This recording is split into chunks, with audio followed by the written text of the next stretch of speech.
Indonesia.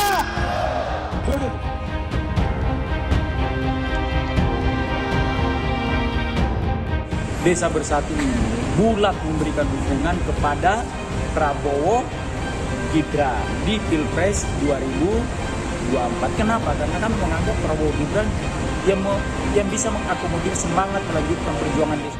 Kita carikan solusi bersama-sama dan ya kita harap kalau di visi misi kami sudah ada Pak, misalnya membangun dari bawah dan dari desa, itu salah satunya.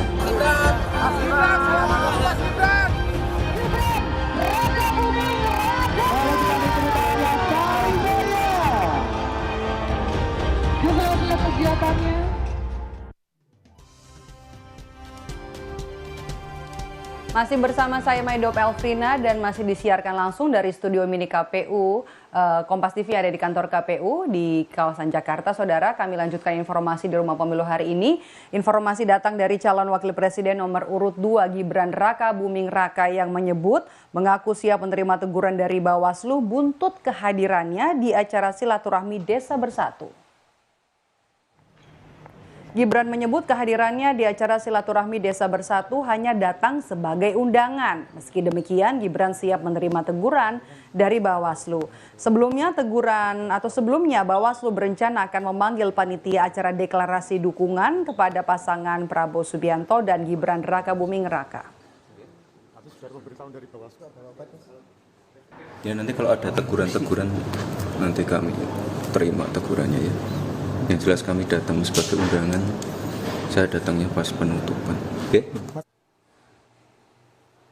Sebelumnya calon wakil presiden nomor urut 2 Gibran Raka Buming Raka hadir dalam acara silaturahmi nasional bersatu yang digelar oleh organisasi yang tergabung dalam Desa Bersatu pada hari Minggu 19 November kemarin. Dalam pidatonya, Gibran Raka Buming Raka menyebut akan menampung aspirasi para kepala daerah yang tergabung dalam organisasi Desa Bersatu dan berencana bertemu untuk berdiskusi pada pekan depan.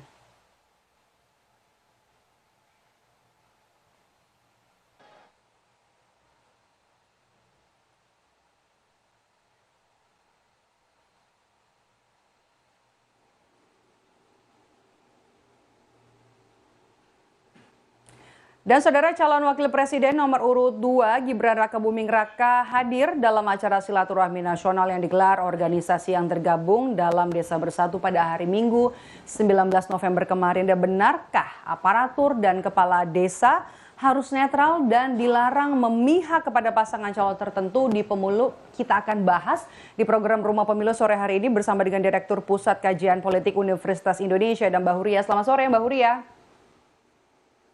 Selamat sore Mbak Maidov. Oke, Mbak Huria, sebelum kita memulai perbincangan ini, kita sama-sama dulu satu paham sepakat soal aparatur desa dan kepala desa ini ada di bawah Kementerian Desa, termasuk soal kewenangan dan pemberian sanksi apabila ada hal-hal yang mereka langgar. Ya, ini kan sebenarnya kalau bicara soal posisi kepala desa ya, ini kan sudah diatur gitu ya di dalam Undang-Undang Desa ya. Undang-Undang nomor 6 tahun 2014 tentang desa. Bahkan kalau bicara khusus tentang netralitas aparat desa, ini juga kita bisa lihat ya di undang-undang tersebut sekaligus juga diatur di dalam Undang-Undang nomor 7 tahun 2017 tentang pemilu gitu. Bahwa kemudian secara hierarki tentang pemilu kita melihat mereka memang di bawah koordinasi Kemendes, tetapi juga berada di bawah koordinasi kepala daerah gitu ya. Sama seperti posisi ASN sebenarnya yang secara administratif dia ada di bawah kepala daerah. Demikian Mbak Maidov. Oke. Kalau kejadiannya seperti kemarin yang terjadi di Indonesia Arena, ada sebenarnya kan tidak jelas ya memberikan dukungan, tapi kan ada kemungkinan pemberian dukungan di balik layar. Kalau sudah begini, sanksinya bakal seperti apa dan siapa yang akan memberi sanksi dalam kasus ini? Kalau bicara soal sanksinya, saya kira tadi ya di undang-undang tersebut ya itu sudah diatur sebenarnya sanksinya gitu ya. Dia bahkan bisa sampai kena sanksi pidana. Kalau misalnya kepala desa terbukti melakukan tindakan yang bisa menguntungkan salah satu peserta pemilu gitu ya, ada pidana, kemudian juga ada denda. Cuma menurut Mhm. saya persoalannya saat ini bukan pada sanksinya sebenarnya gitu ya. Ada regulasinya jelas, ada mekanisme sanksi yang diatur, tetapi juga ada celah gitu ya di dalam regulasi sebenarnya. Karena regulasi mengenai netralitas di dalam Mhm. pemilu itu secara khusus biasanya memang melekat pada ASN dan juga TNI serta Polri gitu ya. Di luar itu kan tidak diatur secara jelas Mhm. sebenarnya mengenai netralitas apa namanya perangkat desa. Bahkan juga kalau kita bicara tentang netralitas penyelenggara negara, netralitas pejabat publik gitu ya, termasuk dalam Mhm. hal ini misalnya presiden, Jadi kepala Anda daerah merasa gitu ya. aturan kepada kepala daerah, kepala desa maksud saya dan perangkat desa ini tidak serigid aturan untuk ASN begitu ya Mbak, ada celah yang bisa dipakai untuk menggalang, Betul. dukungan dari kepala desa dan perangkat desa ini, menurut Anda begitu? Ya, betul sekali Mbak Maidov. Bahkan kalau kita bicara soal netralitas sendiri ya, walaupun sudah diatur di dalam apa namanya undang-undang ASN gitu ya, kemudian juga TNI Polri, itu pun juga banyak celahnya. Itu sebabnya kita bisa lihat sebenarnya di tren pemilu-pemilu sebelumnya, baik itu pemilu 2019 maupun pemilu apa pilkada 2020, ya kan, faktanya ternyata ada banyak sekali ASN yang melakukan pelanggaran terhadap prinsip netralitas ini gitu ya. Ada Mhm. sanksi yang diberikan, tetapi saya kira karena Mhm. tidak ada efek jera di situ gitu ya, kemudian juga bagaimana implementasi pemberian sanksi itu juga tidak jelas karena mekanisme yang dipakai adalah mekanisme internal birokrasi, akhirnya praktik Mhm. keberpihakan gitu ya, aparatur dan alat-alat negara sangat sering kita temui di dalam pemilu kita gitu ya, termasuk saya kira nanti di pemilu 2024. Mhm, oke. Kalau Anda melihat, Mbak Ria, ini dengan adanya acara kemarin dari perangkat desa yang ada di Indonesia Arena pada 19 November kemarin, Anda bisa membaca bahwa sebelum-sebelumnya memang sudah ada upaya untuk memobilisasi, perangkat desa dan kalau kita lihat juga di tanggal 8 November kemarin, PPDI juga sempat ke istana begitu. Anda bisa lihat ini memang sudah ada penggalangan mobilisasi, perangkat desa? Oh, saya kira indikasinya sudah sangat jelas ya Mbak Maidov. Bahkan bukan hanya kita lihat di apa namanya Mhm, oke. tanggal 7 November kemarin ya ketika Asosiasi Kepala Desa menghadap presiden di istana. Dari tahun lalu sebenarnya kita sudah melihat gitu ya ada Mhm, manuver-manuver yang dilakukan gitu sudah bisa membaca. antara aktor elektoral dengan perangkat desa, utamanya adalah kepala desa gitu ya. Sudah ada kan pada saat pertemuan Mhm, Presiden mhm, Jokowi misalnya dengan kepala desa di tahun 2022 mhm. lalu kalau nggak salah di bulan Maret gitu ya, itu kan isunya sudah mulai bergulir ketika apa, ada aspirasi yang disampaikan oleh kepala desa khusus membahas tentang masa jabatan.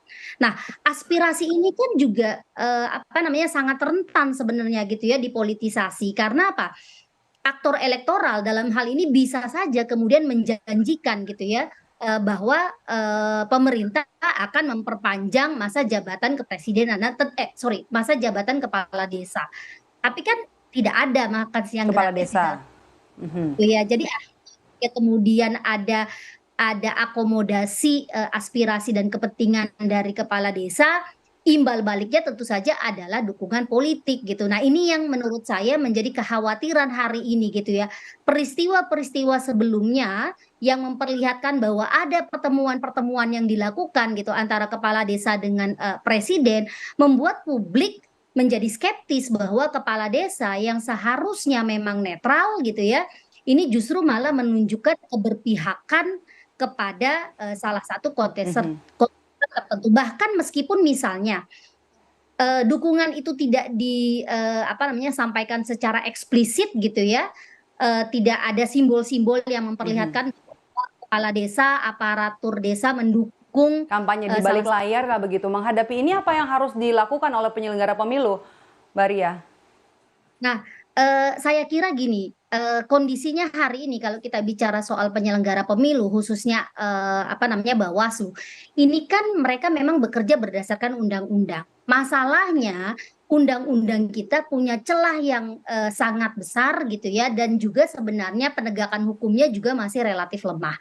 Undang-undang pemilu hanya mengatur misalnya masa kampanye itu apa namanya pada periode yang jelas gitu. Jadi ketika misalnya ada upaya-upaya mobilisasi, upaya melakukan kampanye di tahapan kampanye, itu kan tidak bisa apa namanya, tidak bisa dikenakan sanksi gitu ya, tidak bisa diatur gitu oleh Bawaslu. Demikian juga misalnya kalau bicara soal netralitas gitu ya. Kalau untuk ASN, TNI, Polri karena aturannya jelas itu masih dimungkinkan, tetapi kepala desa ini kan nggak jelas gitu ya. Oke, Mbak Ria, kalau kita bahas soal perangkat desa dan kepala desa ini, Anda melihat seperti ada pembiarankah karena aturannya juga belum jelas atau masih ada celah di sini? Dan menurut Anda, yang jadi pertanyaan terakhir saya, menurut Anda apakah ini juga bisa menjadi nilai elektoral kepada salah satu pasangan calon? Karena kan di Indonesia ada banyak jumlah desa, ada 8.000 lebih, koreksi kalau saya salah. Apakah ini bisa menambah nilai elektoral untuk pasangan yang kemudian mendapatkan dukungan dari perangkat desa ini? Iya, karena kan jumlahnya banyak ya. Kepala desa juga apalagi ya dengan adanya apa namanya dana desa ini kan juga sangat rentan ya dipolitisasi. Sebenarnya kalau kita bicara aturan, aturannya kan berubah gitu ya. Regulasi pemilu kita masih sama pakai Undang-Undang Pemilu 2017 gitu ya. Tetapi isu mengenai netralitas 17. kepala desa hari ini menjadi apa namanya mencuat gitu ya, karena ini tadi ada manuver politik yang dilakukan aktor elektoral, ada upaya politisasi dan mobilisasi kepala daerah untuk mendukung salah satu calon gitu ya. Bahwa Pak Jokowi misalnya sebagai presiden petahana dia tidak bisa lagi berkontestasi, iya. Nah, artinya kan sebenarnya harusnya tidak ada kepentingan lagi misalnya ya untuk melakukan pertemuan-pertemuan dengan kepala desa, mendengarkan aspirasi mereka gitu ya di tahun politik. Tapi karena ada konflik kepentingan ya di mana salah satu paslon itu punya hubungan kedekatan dengan Pak Jokowi, hubungan kekerabatan. Nah, ini rentan gitu ya. Pertemuan-pertemuan ini menjadi apakah pertemuan antara presiden gitu ya dengan kepala daerah, atau sebenarnya ini pertemuan antara politisi gitu ya dengan aktor-aktor politik lokal. Nah, menurut saya yang terjadi hari ini adalah upaya aktor-aktor elektoral untuk mencari dukungan sebanyak-banyaknya dengan memanfaatkan posisi jabatan ya dan mekanisme prosedur yang berlaku gitu ya. Logikanya begini, Mbak. Kalau misalnya kepala desa punya aspirasi, harusnya kan mereka bisa menyampaikan ini kepada hierarki di atasnya, ya kan? Yaitu ada Kemendagri di situ, ada Kemendes di situ, dan juga ada kepala daerah. Kenapa harus di-bypass langsung ke presiden? Nah, ini yang menjadi pertanyaan publik. Jadi sulit buat kita gitu ya memaknai pertemuan-pertemuan kepala desa ini, memaknai aspirasi yang disampaikan kepala desa adalah aspirasi murni, bukan untuk kepentingan politik elektoral dan memenangkan calon dengan imbalan-imbalan tertentu. Mbak Ria, maaf saya potong. Jadi Anda melihat apakah penggalangan suara dari perangkat desa, kepala desa ini bisa memberikan efek elektoral, bahkan juga kan cawapres nomor urut 2 sampai datang dan bahkan pekan depan menjanjikan akan ketemu lagi membahas. Ada pertemuan lanjutan. Menurut Anda ini akan memberikan efek elektoral? Oh jelas, jelas sekali Mbak. Karena tadi ya saya bilang bahwa kepala desa ini adalah elit lokal, ya kan, yang mereka punya kemampuan untuk mempengaruhi masyarakat desa untuk memilih gitu ya. Bisa saja kemudian kan apa namanya isunya kemudian dikaitkan dengan dana desa misalnya kayak gitu ya. Kalau nggak mau ikut suaranya kepala desa, nanti misalnya pembangunan di desa itu menjadi terhambat gitu ya. Dan lagi pula kita belajar dari pengalaman Orde Baru lalu gitu ya, mobilisasi birokrasi, aparatur pemerintah sampai ke tingkat bawah itu kan sudah dilakukan gitu ya dulu. Kalau dulu kan sampai ke desa kita pakai. Nah, sekarang yang dipakai itu adalah perangkat desa. Jadi kita punya sistem yang sebenarnya sudah demokrasi gitu ya. Pemilunya juga seharusnya menggunakan regulasi yang demokratis, tetapi praktik-praktik politik lama di mana mobilisasi aparat negara, aparatur pemerintahan, alat-alat negara masih terus digunakan oleh politisi untuk menambah dukungan elektoral, terutama ketika kompetisi yang Baik. terjadi di antara 3 paslon itu ketat gitu. Jadi menjadi sangat signifikan kalau bisa menggalang dukungan kepala Oke. desa. Sangat signifikan ya untuk dukungan dari kepala desa ini. Baik, terima kasih, kita sama-sama pantau nanti sebelum pemilu dimulai ini, bahkan juga dugaan-dugaan potensi kecurangan ini bisa terendus bahkan sebelum kampanye nanti dimulai. Terima kasih sudah bergabung bersama kami Direktur Pusat Kajian Politik Universitas Indonesia, Mbak Huria. Saya selalu Mbak Huria.